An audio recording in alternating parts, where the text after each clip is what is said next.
오늘 은혜 받으실 하나님 말씀은 여호수아 1장 1절로부터 6절까지의 말씀입니다. 여호수아 1장 1절부터 6절까지의 말씀을 다 같이 봉독하겠습니다. 야훼의 종 모세가 죽은 후에 야훼께서 모세의 수종자 눈의 아들 여호수아에게 말씀하여 이르시되 내 종 모세가 죽었으니 이제 너는 이 모든 백성과 더불어 일어나 이 요단을 건너 내가 그들 곧 이스라엘의 자손에게 주는 그 땅으로 가라. 내가 모세에게 말한 바와 같이 너희 발바닥으로 밟는 곳은 모두 내가 너희에게 주었노니 곧 광야와 이 레바논에서부터 큰 강, 곧 유브라데 강까지 해쪽 속의 온 땅과 또 해지는 쪽 대해까지 너희의 영토가 되리라. 내 평생에 너를 능히 대적할 자가 없으리니 내가 모세와 함께 있었던 것 같이 너와 함께 있을 것임이니라. 내가 너를 떠나지 아니하며 버리지 아니하리니 강하고 담대하라. 너는 내가 그들의 조상에게 맹세하여 그들에게 주리라 한 땅을 이 백성에게 차지하게 하리라. 아멘. 오늘 저는 화를 복으로 받다라는 제목으로 함께 은혜를 나누고자 합니다. 한번 따라 하시겠습니까? 화를 복으로 받다. 화를 복으로 받다. 코로나가 기승을 부리던 2022년이었습니다. 사돈 장로님, 즉 동생의 장인 어른이 돌아가셨다는 연락을 받았습니다. 향년 71세, 한창인 나이에 갑자기 돌아가신 것도 충격이었지만 더 큰 충격은 코로나로 돌아가신 것이었습니다. 평소 기저질환도 없이 건강하신 분이라 코로나 걸리셨다는 말을 들었을 때도 기도하면 금방 낫겠지 생각했는데 한 달이 넘도록 안 나오시고 중환자실로 옮기셨다고 들었는데 결국 폐 손상으로 2달 만에 돌아가셨습니다. 불과 몇 달 전 동생 음악회에서도 뵙고 인사드린 분인데 충격이었습니다. 사실 이 장로님은 평소 저도 개인적으로 존경하던 분이었습니다. 동생이 저만 보면 장인어른 자랑을 너무 많이 했기 때문입니다. 그래서 저희 아버님이 돌아가신 뒤로 동생이 이 장로님을, 이 장인어른을 정말 친아버지처럼 좋아하고 존경하고 따랐습니다. 저만 만나면 장로님 자랑을 하는 거예요. 장로님은 동대문에서 포목장소로 시작해서 자수성가 하신 거죠. 해서 그릇을 만드는 중소기업을 세워서 운영하고 계셨습니다. 판교가 한창 개발될 쯤 이 교회가 분당에 있었는데요. 50억을 들여서 종교부지를 사서 교회에 바쳤습니다. 그리고 교회가 판교에 건축을 할 때 건축빚을 다 갚지 못하자 강남에 있는 빌딩을 팔아서 교회에 바쳐서 건축빚을 다 갚게 해서 헌당을 하게 하셨습니다. 그 당시 그 교회 옆에는 이 교회 말고 다른 교회가 판교에 같이 세워지고 있었는데 이 교회는 건축빚을 다 갚지 못해서 내분을 겪다가 결국 다른 교회에 팔려버렸습니다. 그런데 이 교회는, 동생 교회는 이 장로님 덕분에 빚 걱정 없이 안정되게 지금까지 부흥하고 있습니다. 이 장로님은 해마다 휴가철이 되면 안사돈 되신 권사님과 함께 선교지를 돌면서 교회를 세우셨습니다. 그렇게 해서 세운 교회가 8개나 됩니다. 이런 건축 헌금도 절대로 본인 이름으로 하지 않고 담임 목사님께 여쭤보고 담임 목사님과 교회에 드려서 교회 이름으로 하셨습니다. 그만큼 겸손하셨던 것입니다. 그러면서 평소 자녀들에게 너희들도 선교지의 교회를 세우면 좋겠다. 이게 우리 집에 가업이 되면 참 좋겠다 라고 말하실 정도로 신실한 분이셨습니다. 동생 말에 의하면 여러분 사업을 하시는 분들이요 돈을 많이 번다고 해서 돈을 함부로 쓰지 않습니다. 돈을 정말 함부로 쓰지 않는다는 거예요. 철저한 분인데 그런데 주님 일에는, 교회 일에는 늘 후하셨다는 것입니다. 그리고 은혜를 얼마나 사모하는지 새벽에 나와 기도하실 때는 그 장로님이 손을 이렇게 높이 들고 기도하셨다고 합니다. 장로님 애창곡이 내 주의 은혜 강가로, 가사가 이렇지요. 내 주의 은혜 강가로, 저 십자가의 강가로 가란 나의 영혼을 생수로 가득 채우소서. 피곤한 내 영혼 위에. 아마도 하루에 수십 번 이상의 위기를 맞닥뜨리는 비즈니스 현장, 전투잖아요. 사업하신 분들은 잘 아실 겁니다. 그 현장에서 날마다 그 하나님의 은혜를 갈구하셨던 것 같습니다. 근데 이런 장로님이 어이없게도 코로나로, 그것도 외로이 병실에서 혼자 투병하다가 돌아가셨다니 너무 마음이 아프고 기가 막혔습니다. 여러분, 유언을 못 남기시고 유언을 문자로, 핸드폰으로 하셨어요. 가족들이 보지도 못하고 목사님이 임종 예배도 못 드렸어요. 여러분, 그때는 그러지 않았습니까? 코로나 때는. 저희 가족뿐만 아니라 동생 교회 담임 목사님을 비롯해서 온 성도가, 그 교회 성도가 간절히 기도했는데 코로나 환자라 격리되어서 방금 말씀대로 가족을 만나보지 못하고 혼자서 천국 가셨으니 남은 유가족과 담임 목사님과 그 교회의 심정이 어떠했겠습니까? 게다가 기도 많이 한다는 어떤 권사님이 장로님이 살아나신다고, 내가 응답받았다고, 음성 들었다고 그 말을 하시는 바람에 이 가족분들이 진짜 살아나실 줄 믿었다는 거예요. 그 희망 고문의 후유증이 얼마나 컸겠습니까? 그 소식을 전해 듣고 교육자인 저도 그런 말 함부로 안 하는데 참 안타깝다는 생각이 들었습니다. 지나가는 얘기지만 여러분, 정말 우리가 당사자나 가족이 아니고서는 생명에 관한 한 주님 음성 들었다 말하는 것은 참 조심스러운 일인 것 같습니다. 그래서 참 마음이 많이 아팠습니다. 문상을 다녀온 후에 유가족과 그 교회가 걱정이 됐습니다. 사실 그 교회 담임 목사님도 저희 또 사돈이십니다. 담임 목사님은 저희 막내 동생의 손이 처남이시거든요. 그러니 남 같지가 않아서 너무 마음이 아파서 기도했습니다. 그 교회가 겪을 후유증이 얼마나 클까? 수 장로님이 갑자기 돌아가셨잖아요. 그럼 교회가 얼마나 힘들겠습니까? 그래서 저도 마음이 아파서 하나님, 왜 이런 일이 일어나는지, 하나님의 뜻은 무엇인지 정말 궁금했습니다. 그때 간절히 기도하는 중에 바로 방금 읽은 오늘 본문 말씀이 떠올랐습니다. 영적 거인 모세를 데려가신 후 여호수아를 훈련시켜 세우시는 것처럼 이제 장로님의 두 자녀를 하나님이 세우시려는구나. 여러분, 이스라엘 백성에게 모세는 어떤 존재였습니까? 신과 같은 존재였습니다. 영원히 죽지 않고 이스라엘 백성과 함께 할 것 같은 그런 존재였습니다. 숱한 기적의 주인공이었습니다. 우리가 아는 것만 해도 열재앙, 홍해 사건, 만나와 메추라기, 바위에서 샘을 내고 쓴물을 단물로 바꾸는 이런 기적은 사람이 행할 수 있는 기적이 아니겠습니까? 그렇기 때문에 여호수아와 이스라엘 백성들에게 모세는 사람이 아니고 신이었습니다. 그렇기 때문에 이 모세를 존경하고 따르다 못해 모세 뒤에 숨었던 것입니다. 이러한 이스라엘 백성에게 하나님은 이제 모세, 즉 사람이 아닌 하나님에게, 나에게 포커스를 맞추라고 말씀하시는 것입니다. 너의 포커스를 옮겨라는 것입니다. 모세 대신에 여호수아에게 포커스를 맞추라는 것이 아니라 모세를 세우신 하나님, 이제 여호수아를 세우신 그 하나님에게 포커스를 맞추라는 것입니다. 모세 같은 위대한 인물을 세우시기도 하고 걷어가시기도 하는 그 하나님, 역사의 주관자 되신 그 하나님에게 이제 주목하라는 것입니다.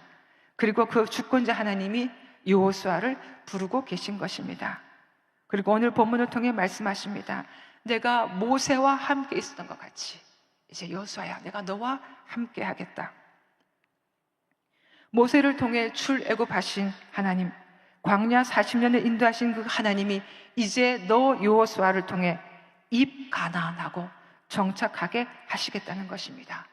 그러니 두려워 말라는 것입니다. 왜? 네가 일하는 것이 아니라, 모세가 일했던 것이 아니라 내가 일했기 때문이다. 모세를 통해 내가 일했기 때문이다. 여호수아야, 두려워하지 마. 너의 일이 아니고 나의 일이야. 너는 내게 맡기기만 하면 돼. 우리가 왜 두려워합니까? 내 일이라고 생각하니까 두려워합니다. 하나님의 일이면 하나님이 하십니다. 그럼 우리는 두려워할 필요가 없는 것입니다. 내 것이라 생각하니까 두려워하는 것입니다. 그래서 여호수아야, 내가 모세, 방금 말씀드린 모세 대신 뭔가를 하는 것이 아니라 내가 하겠다는 것이야. I will, 내가 하겠다는 것입니다. 그리고 내가 그 땅을 이미 주었다는 것입니다. 너희가 차지하게 될 것인데 너희가 노력하고 힘써서 차지하는 것이 아니라 내가 이미 하늘에서 결정을 했다. 그 땅을 너희에게 주기로 내가 이미 하늘에서 결정을 했다. 이미 오래전에 결정을 했다. 이제 그것이 너를 통해 이루어질 뿐이다. 근데 너는 두려워하지 말라. 강하고 담대라는 것입니다. 그렇기 때문에 여러분, 우리는 자신을 포함해서 사람에게 주목할 필요가 없습니다. 어디까지나 끝까지 하나님께 주목해야 되는 것입니다. 그리고 그동안 모세 뒤에 숨어있던 여호수아와 이스라엘 백성들에게 본격적인 영적 훈련이 시작되었음을 암시하고 계셨던 것입니다. 우리가 너무 훌륭한 분이 계시면요, 그분 뒤에서 숨어서 훈련을 받지 않아요. 큰 나무가 자라는 숲에는 작은 나무가 자라지 않는다는 말이 있잖아요. 이제 하나님께서 그 작은 나무를 키우시는 것입니다. 이 얘기를 제가 하나님께 이제 감동으로 받았는데, 이 올케이가 어떻게 전할지, 그렇지 않아도 그렇죠, 그 후유증이, 희망고문 후유증이 있던 올케인데 정말 조심스러웠지만은 전화로 얘기를 전했습니다. 그런데 올케가 이렇게 말하는 것이었습니다. 제가 올케에겐 형님이잖아요. 형님, 이스라엘 백성이 모세 뒤에 숨어 있었던 것처럼 저도 오빠도, 이 장로님에게는 남매가 있었거든요. 아버지 뒤에 숨어 있었나 봐요. 어제는 너무 황망해서 아무것도 못했는데 살아날 줄 알았으니까요. 오늘 문득 정신을 차리고 보니 그 생각이 나요. 제가 오래전 아주 어려운 일을 당했을 때 아버지가 저를 불러 앉히시더니 이렇게 말씀하셨어요. 인선아, 들어라. 나는 이 일에 대해 하나님 앞에서 화를 복으로 받겠다. 화를 복으로 쌓여나겠다. 그리고 내가 믿는 하나님은, 적어도 내가 믿는 하나님은 그렇게 하실 줄 믿는다. 여러분, 우리 올케 인선이가 당한 이 일이 무슨 일인 줄 아십니까? 제가 지금 가정사람 말하기 어렵지만 여러분에게 동일한 아픔을 겪고 계신 분들을 위해서 밝힙니다. 저희 동생은, 저희 올케는 2번째 결혼을 했습니다. 20대 때 결혼했던 남편이 아침에 출근하는 길에 교통사고로 즉사해버렸습니다. 그러니 이 장로님이 얼마나 기가 막혔겠습니까? 내가 이렇게 주를 섬기고 내가 이렇게 주를 위해 헌신했는데 왜 내게 이른이 있습니까? 하지 않고 나를 불러서 앉히더니, 인선아, 나는 이 일에 대해서 사람들이 뭘 하든지 누가 뭘 하든지 나는 이 일에 대해서 화로 받지 않고 복으로 받겠다. 이 일에 대해 나는 화를 복이라 쌓아내겠다고 말씀하신 것입니다. 사실 올케는 그 일이라고 말하지 않았지만 충분히 짐작하고 남았습니다. 아마 그래서 이 장로님이 손들고 기도하셨던 것 같습니다. 아마 그래서 그 장로님이 저희 동생과 올케가 결혼하게 되었을 때 동생을 그렇게 이뻐하신 것 같았습니다. 저희 그 장로님이 동생을 아들처럼, 아들이 있지만 그렇게 이뻐하시고 데리고 다니시면서 이것저것 가르쳐 주시고 말씀을 많이 하셨다고 해요. 아마 화를 복으로 받겠다는 그 믿음의 결실이 저희 동생이었던 것 같습니다. 동생이 좀 착하기는 하거든요. 올케가 계속해서 말했습니다. 저도 생전에 아버님 말씀처럼 아버지의 갑작스런 죽음을 화가 아닌 복으로 받겠어요. 아버지의 숨어있던 저와 오빠를 끄집어내어 세우시고 훈련시키는 하나님의 계획으로 받겠어요. 그렇게 말하는 것이 아니겠습니까?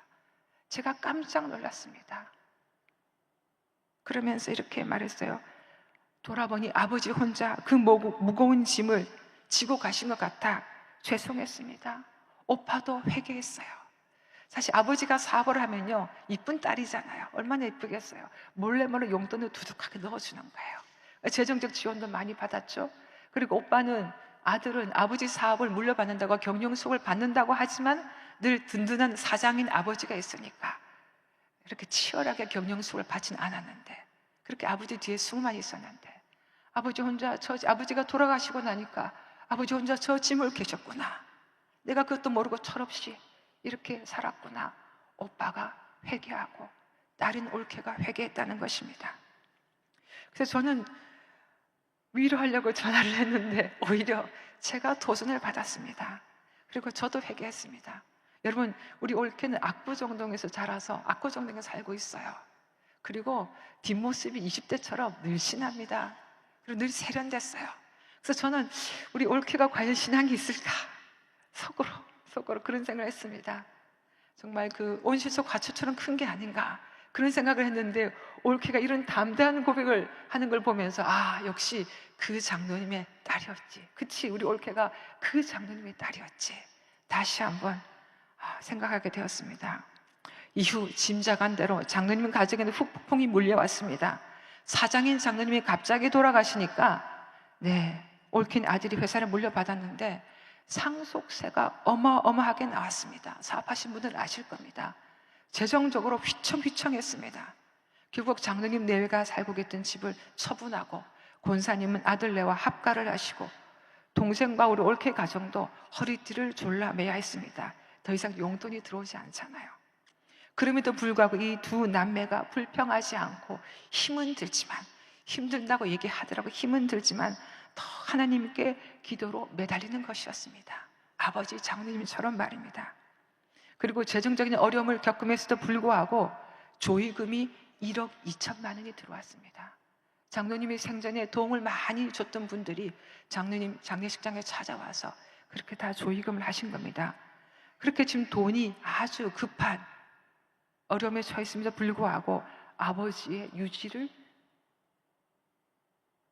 따라 이 1억 2천만 원을 한 푼도 쓰지 않고 온전히 교회에 바쳐서 선교지 2곳, 교회 2곳을 돕도록 했다고 들었습니다. 정말 귀하더라고요. 지금도 모든 것이 아버지 장로님 때만큼 원활하게 돌아가지 않습니다. 하지만 고군분투하며 하나님 앞에 홀로 서기를 하고 있는 그 모습을 멀리서 바라보며 기도하며 응원하고 있습니다. 사랑하는 여러분, 인생을 살다 보면 삶의 버팀목이 사라질 때가 있습니다. 내가 의지하고 믿고 따르던 분이 갑자기 사라질 때가 있습니다. 아니, 하나님이 치우실 때가 있습니다. 그때는 이제 내가 영적 거인으로 서야 할 때구나, 이제 내가 하나님 앞에 단독자로 서야 할 때구나 하고 마음을 굳건히 먹으십시오. 저도 부끄럽지만 어머니가 늘 저를 위해서 기도하셨습니다. 제가 강의가 있거나 설교가 있을 때면 어머니, 오늘 제가 강의가 있어요, 설교가 있어요, 기도해 주세요 하고 어머니 기도를 믿고 저는 마음껏 사역을 했습니다. 근데 어머니가 노쇠하시고, 어머니가 이제 기억력이 옛날 같지 않고 감퇴하시고, 어르신들이 그러시잖아요. 깜빡깜빡 하시는 거예요. 그러니까 어머니에게 더 이상 기도를 부탁하기가 어려워졌습니다. 그때 깨달았습니다. 마찬가지다. 나도 마찬가지다. 여러분, 모태신앙인들은 조심하셔야 돼요. 부모님 기도로 살아가는 거 아셔야 돼요. 더 이상 부모님 기도로 버티지 못할 때가 옵니다. 하나님이 단독자로 우리를 세우실 때가 있다는 겁니다. 그래서 어머니가 기억력이 감퇴하시고 더 이상 중보기도 모임에 가지 못하시는 걸 보면서 이제 내가 기도할 때구나 라고 회개하며 깨달았습니다. 더 이상 어머니의 기도에 의지하지 않고 이제 내가 기도해야 되겠구나. 그렇습니다. 이제 하나님 앞에 단독자로 우리가 서야 합니다. 마음 굳건히 먹고 일어서십시오. 신앙인들에게는 해석이 중요합니다. 해석. 어떤 사건을 당하더라도 어떤 해석을 하느냐가 중요합니다. 하나님께서 내게 어떤 사건을 준비하신 것은 나를 죽이시고 멸망하시기 위해서가 아닙니다. 나를 살리시기 위해서입니다. 나를 한 단계 업그레이드 하시기 위해서입니다.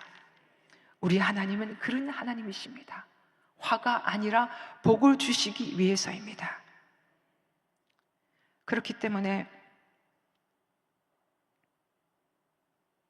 어떤 사건을 당하실 경우 이제 드디어 하나님이 때가 왔구나, 때가 왔구나, 이제 하나님이 나를 훈련시키고 사용하실 때가 왔구나 생각하시고 그 사건에 대해 화를 복으로 믿고 받고 쌓이는 저와 여러분이 되시기를 주님의 이름으로 축원합니다. 여러분, 제가 이 2020여 년 이 말씀을 가지고 국신 아침 기도에 설교를 했었습니다. 근데 불과 몇 달 뒤인 2020여 년 5월 말에 제가 중병 진단을 받았습니다. 깜짝 놀랐어요.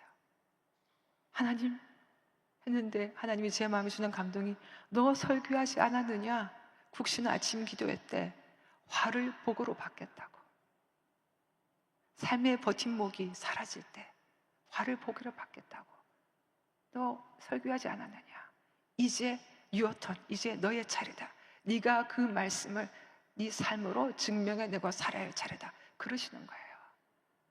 깜짝 놀랐습니다. 하나님 너무나 정확한 분이십니다. 너무 정확한 분입니다. 설교가 무섭습니다. 설교자가 설교하면 말씀대로 살아야 됩니다. 그래서 그 병가를 1년 였는데 1년 동안 하나님 은혜 주셔서 화를 복으로 바꾸겠다는 그 하나님의 약속의 말씀을 믿고 1년을 감사함으로, 정말 당 회장님 말씀처럼 절대 긍정과 절대 감사로 그 1년을 이겨낼 수 있었습니다. 또 하나 첨언하자면요, 여러분, 자녀는 부모의 뒷모습을 보고 배운다고 합니다. 화를 복으로 바뀌라는 부모의 모습을 지켜본 아들, 딸들, 그 아들, 딸들이 이제는 그런 부모가, 그런 신앙인이 되기로 결단하는 모습을 보면서, 옆에서 지켜보면서, 나는 어떤 부모로, 나는 어떤 아버지로, 나는 어떤 어머니로 내 자녀에게 기억될까 한번 생각해보는 이 아침이 되었으면 좋겠습니다. 기도하시겠습니다. 몸이 아픈 분은 아픈 곳에 손을 얹으시고, 마음에 소원 있는 분은 가슴에 손을 얹으시기 바랍니다. 하나님, 삶의 버팀목이 사라질 때 해석을 잘하는 우리가 되게 도와주시옵소서. 화가 아닌 복으로 받아들이는 우리가 되게 도와주시옵소서. 사람들이 뭐라고 부르든지 이 일에 대해 나를 한 단계 업그레이드 시키는 하나님의 축복임을 믿음으로 고백하는 우리가 되게 도와주시옵소서. 그래서 이 일을 통해, 이 사건을 통해 내 그릇이 더 단단해지고 더 커지고 더 넓어지고 더 깊어질 수 있도록 도와주시옵소서. 합력하여 선을 이루시는 하나님을 믿을 수 있도록 도와주시옵소서. 하나님, 더불어 이 시간 우리의 질병과 우리의 문제와 우리의 소원을 놓고 기도합니다. 이 모든 일들을 통해 주님께 더 가까이 나아갈 수 있도록, 주님께 더 깊이 나아갈 수 있도록 화를 복으로 바꾸어 주시옵소서. 주님을 더 깊이 만날 수 있도록 위기를 기회로 바꾸어 주시옵소서. 그리고 풍성한 기도 응답을 통해 하나님의 선하심을 맛보아 체험하는 우리가 되게 도와주시옵소서. 귀한 물질을 드린 손길을 축복하셔서 하늘의 신령한 복과 땅의 기름진 복으로 함께 하시고 만배로 갚아주시옵소서. 예수님 이름으로 기도드립니다. 하늘에 계신 우리 아버지, 이름이 거룩히 여김을 받으시오며 나라에 임하시오며 뜻이 하늘에서 이루어진 같이 땅에서도 이루어지이다. 오늘 우리에게 일용할 양식을 주시옵고 우리가 우리에게 죄 지은 자를 사하여 준 것 같이 우리 죄를 사하여 주시옵고 우리를 시험에 들게 하지 마시옵고 다만 악에서 구하시옵소서. 나라와 권세와 영광이 아버지께 영원히 있사옵나이다. 아멘.